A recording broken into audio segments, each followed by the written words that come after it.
നന്ദികെട്ട നടേശ, ഇവരെ അറിയുമോ? മുസ്ലിം ലീഗിൻ്റെ സംസ്ഥാന പ്രസിഡന്റായിരുന്ന സയ്യിദ് ബാഫക്കി തങ്ങൾ, കേരളത്തിലെ ആദ്യത്തെ മുസ്ലിം മുഖ്യമന്ത്രിയായിരുന്ന CH മുഹമ്മദ് കോയ, കേരളത്തിലെ ആദ്യത്തെ ഈഴവ പിന്നോക്ക മുഖ്യമന്ത്രിയായിരുന്ന R ശങ്കർ, ശ്രീ R ശങ്കറെ തിരുവിതാംകൂറിലെ സവർണ മേലാളന്മാർ തോൽപ്പിച്ചപ്പോൾ മുസ്ലിം ലീഗിൻ്റെ സംസ്ഥാന പ്രസിഡന്റായിരുന്ന സയ്യിദ് ഉമർ ബാഫക്കി തങ്ങളും മുസ്ലിങ്ങളിൽ നിന്നും ആദ്യം മുഖ്യമന്ത്രിയായ CH മുഹമ്മദ് കോയയും ചേർന്ന് അവരുടെ സ്വന്തം തട്ടകമായ കണ്ണൂരിൽ കൊണ്ടുപോയി നിർത്തി മത്സരിപ്പിച്ച് വിജയിപ്പിച്ചതിനാലാണ് ശ്രീ R ശങ്കറിന് കേരളത്തിലെ മുഖ്യമന്ത്രിയാകാനും വിദ്യാഭ്യാസ മന്ത്രിയാകുവാനും കഴിഞ്ഞത്. ആ വിദ്യാഭ്യാസ മന്ത്രിയായിരുന്ന കാലയളവിൽ ഒറ്റ ഉത്തരവിലൂടെ 14 കോളേജുകളാണ് SN ട്രസ്റ്റിനും SNDPക്കുമായി അദ്ദേഹം സംഭാവന ചെയ്തത്. 2005 AK ആന്റണി മുഖ്യമന്ത്രിയായപ്പോഴാണ് ആദ്യമായി സാങ്കേതിക വിദ്യാഭ്യാസ സ്ഥാപനങ്ങൾ സ്വാശ്രയ മേഖലയിൽ അനുവദിക്കാൻ തീരുമാനിച്ചതും അതിന് അപേക്ഷ ക്ഷണിച്ചതും.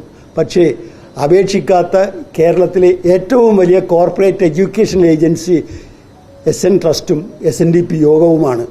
വെള്ളാപ്പള്ളി നടേശൻ ഇന്നുണ്ടാക്കിയ 25ഓളം ബാറുകൾ, അദ്ദേഹം ഉണ്ടാക്കിയ സമ്പത്ത്, ഇതൊക്കെ മുസ്ലിം ലീഗിന്റെ സംഭാവനയാണ്.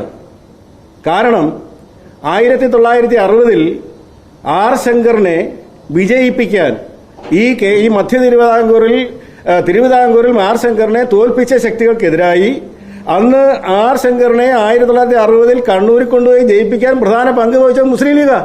നിഷേധിക്കാൻ പറ്റുമോ? R ശങ്കർ സംഭാവന ചെയ്ത, മുസ്ലിം ലീഗിന്റെ സഹായത്താൽ സംഭാവന ചെയ്ത ഈ കോളേജുകളിൽ നിന്നും നിയമനങ്ങൾ നടത്തി 3000-ൽ പരം കോടി രൂപ കൊള്ളയടിച്ചിട്ട് ആ പണം കൊണ്ട് കേരളമെമ്പാടും ബാർ ഹോട്ടലുകൾ നടത്തി. ഞങ്ങൾക്കൊന്നും തരുന്നില്ലേ എന്ന് പറഞ്ഞാൽ ശുദ്ധ അസംബന്ധമാണ്, നന്ദികേടാണ്. വെള്ളാപ്പള്ളി നടേശൻ ശുദ്ധ നന്ദികേടിന്റെ പര്യായമാണ്.